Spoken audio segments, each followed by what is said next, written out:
Hello there, Flip here, and today we're going to be talking about the GOAT of Natlan, Iansan. My most anticipated character since the beginning of Genshin, ever since I saw her do this in the Genshin teaser 5 years ago. I did think it was a dude at first, but that's besides the point. Let's dive into the current information we have on Iansan. As of recording this video, we don't yet have Iansan's numbers, so I won't be showing any calcs in this video, but if we do get the numbers, then I'll just show like how big the buffing is or whatever. So in this video, I'll mostly be breaking down how her kit works and her best synergies, because I know it can be frustrating pulling for the new limited characters and it doesn't end up being an upgrade, but thankfully the free browser Opera GX will guarantee quality at no cost to you, with amazing features such as being able to stare at my wife Firefly at any time I open up my browser, and there are tons of other mods you can add, like these for example. So you can customize your browser with beautiful artworks, background music, sound effects while typing or navigating the web space, customize splash screens when you open up the browser, as well as custom icons depending on the theme. The best part about this is that you're able to mix and match the mods you like the best, and you're able to do this as easy as equipping your strongest artifacts like so. Opera GX also allows you to very conveniently adjust video frames while doing anything else with this button here, which allows you to burn through those terrible filler episodes that are for some reason in every anime, and that time can now be better spent productively,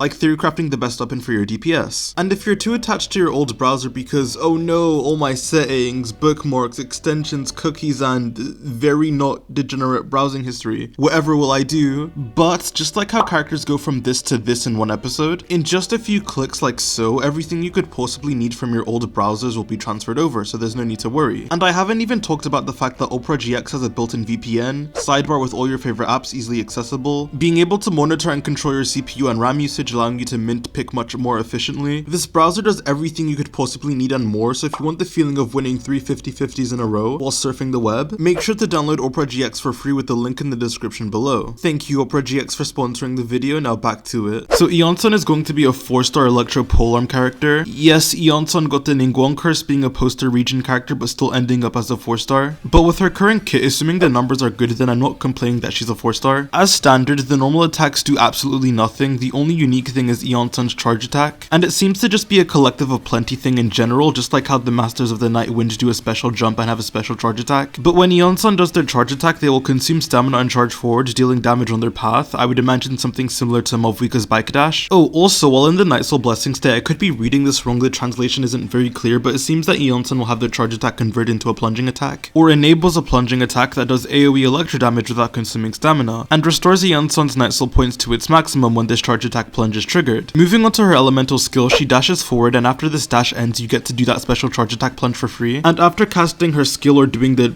plunge attack dash thing, I don't fucking know, Iansan will gain her maximum amount of Night Soul points. So Iansan is now bull charged headfirst into an enemy and has now entered her Night Soul Blessing state. So what does it do? Well, while in her Night Soul Blessing state, for what is combat related, her points will continuously deplete over time, and when her points are depleted or you cast her skill again, you lose your Night Soul Blessing state. So basically the same as Shalonen's. And for overworld exploration, you get the basic movement speed buff, but two things is that the Collective of Plenty seem to get a special sprint that is just very faster than everyone else's, and they are also able to walk on water, which is pretty cool. So Iansan and Varessa are going to be amazing for general overworld traversal. Let's now talk about Iansan's burst, which is the bulk of her kit, and good lord, there is a lot. Iansan will stomp the ground, dealing AoE electro damage and give herself 50 Night Soul points, and enter the Night Soul Blessing state. So both her skill and burst allow her to enter her blessing. The important thing though is that Iansan will summon a marker with her elemental burst that will follow you, and this marker will disappear when Iansan's Night Soul Blessing ends. And for what this marker does, it will follow the active character and give an attack buff based on, if Iansan's Night Soul points are at 42 or higher, then this attack buff will scale purely off of Iansan's attack.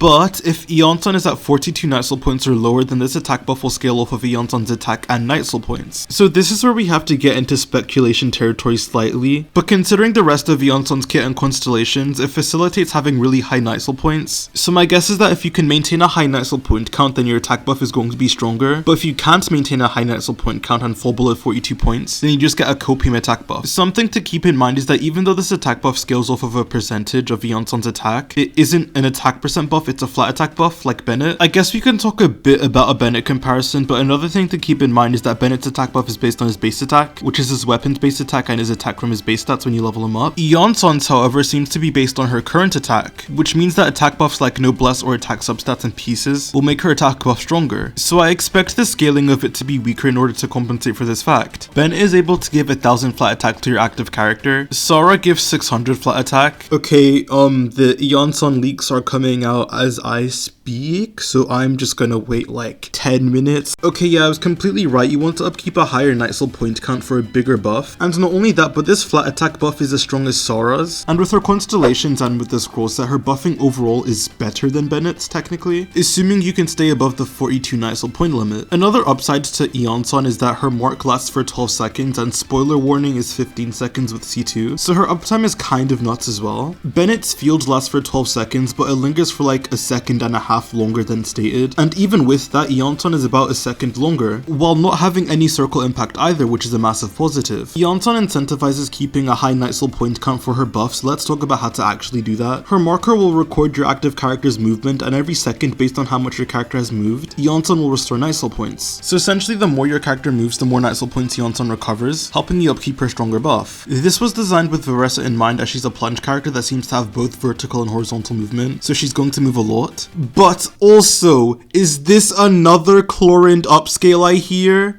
Is this another Kanich buff I hear? Do you guys know what Electro character moves during their burst animation quite quickly? Is this another Fischl buff? But her Night Soul point cap is only 54, which is a lot lower than I expected. Hoyoverse can be very annoying and make it so you have to move around a lot to where she isn't that flexible, which would be a pain in the ass, but thankfully her constellations do somewhat help with this, which I'll talk about after covering her passives. The first passive talent gives Iansan herself 20% attack when performing her special plunge, which can be activated by her skill, so use her skill to give Iansan 20% attack pretty much. Also, if the active character consumes Night Soul points besides Iansan while the marker is up, whenever Iansan restores Night Soul points to herself, every second you additionally recover an extra 4 Night Soul points per second. We just needed a touch of Natlan racism in her kit, and here it is. So essentially, Natlan characters will have an easier time upkeeping Iansan's stronger buff, even with less movement. For her Ascension 4 talent, when a specific reaction is triggered, which I'm guessing just means Electro reaction, Iansan will gain the warm-up effect, and when a Night Soul point is restored, the active character gets healed by 60% of Iansan's attack every 2.8 seconds. And while it's nice that she can heal,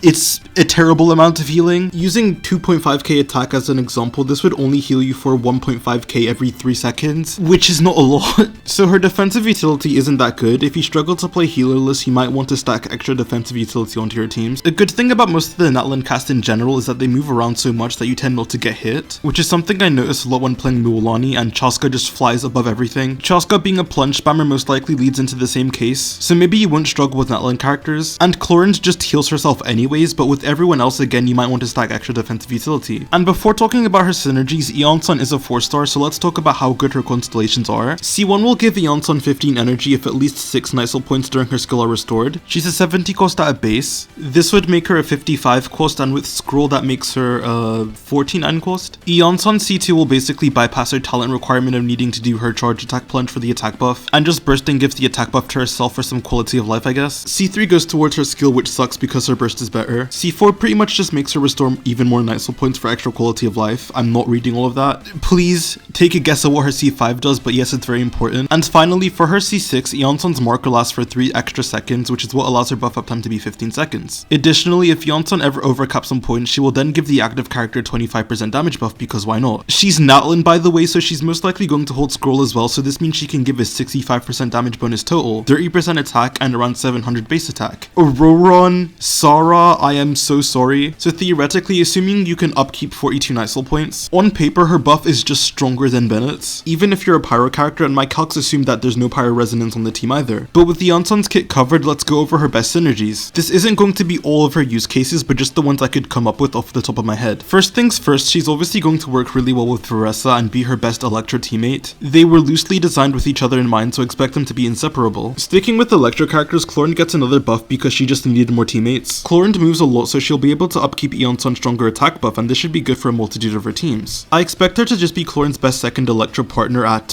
high investment, although at medium investment you're probably still using Fischl for Aggravate and Auroron for Electrocharged. For Chevru's teams, no matter the investment, I just see her being the best universally, in which, speaking of Chevru's team, she gets another buff as well. One thing I'm seeing people try and do is run a Bennett and Iansan team, but I'm sorry to say that most likely won't work. Bennett, Chevru's, and Iansan barely apply their element while off-field, so even if you run a team like this, you'll lose Chevru's Res Shred, whether the DPS you put is Electro or Pyro. If you want to use an Electro DPS with Chevru's, you're replacing Bennett for someone like Malvika or another Pyro Applicator, and if you wanted to use a Pyro DPS then, oh wait, it's another Fischl buff! But yes, you would want to use Fischl here ideally. And the reason why this is actually so big is a problem on Chevru's teams on your first rotation is the fact that you couldn't pass Fischl any buffs, as she's the one to set up your overloads. But now on a team like this, Iansan can apply Electro with her skill, Chevy can react with it, and now Fischl can receive buffs on the first rotation. So because of that, there's a reality in which this is going to be the best way to play Chevru's for a lot of Pyro DPS. And not only that, but this would enable a Chevru's team as strong as using Bennett, that doesn't use Bennett, so he's completely free to use for the second half. And I guess I'll touch on the notions here, but potentially having a buffer as good as Bennett, that's also a 4-star, is one of the most meta-defining things that will ever happen in this game. A lot of attack scalers lose value because they always fight for a Bennett slot, but this would allow you to not have to worry about that, as you can at least use a pseudo Bennett for your second half. I do expect Bennett to stay the best for Pyro characters generally, or when the team involves a Pyro reaction like Melt, as he enables very easy setups through applying Pyro and also Pyro particles. But for everyone else, primarily Electro characters, we may be looking at Iansan Impact. Let me know down in the comments what teams you want me to look into for a Bennett versus Iansan comparison. The last two Natlan characters I want to highlight are going to be both Chaska and Kinich. Kinich moves around a lot and is Natlan, so I doubt you'll see struggles upkeeping the stronger attack buff. But on top of this, if you look at the current Kinich teams, they have a problem with the scroll set, as burning cannot be refreshed, and therefore if you have to go to a second rotation for bosses or something, you just lose your scroll buff. But with Iansan, they only apply Electro once, so you can just pro Quicken at the start of your rotation for the scroll buff, and then trigger burning and it will last indefinitely. So I'm thinking of a Kinich, Iansan, Emily, and Pyro off-field unit of your choice kind of team, and the biggest upside is that we have freed Kinich from Circle Impact, so you can get his dead zones much easier. But funnily enough, you can also just run Bennett in the last slot of this team to hyper buff Kinich. And the last character I want to highlight is Chaska, as even though she doesn't move around as much, Natlan characters get extra Night Soul restoration from Iansan just by existing, so I expect it to be enough anyways. This gives Chaska more workable EC teams if you want to play those, or you could just play and enable Overvape teams double stacking Bennett and Iansan's attack buffs, and adding Infurinet into the mix, which I expect to be extremely good. But with that, thank you guys so much for watching. If you enjoyed the video, make sure to like, subscribe, and comment your thoughts on Iansan, as I'd love to hear it and respond to almost every single comment. Channel members, I love you, thank you for supporting me. If you want to support without paying me directly, make sure to check out Opera GX for free using my link in the description below. Thanks again for watching and to Opera for sponsoring the video, and I'll see you guys on the flip side. Peace.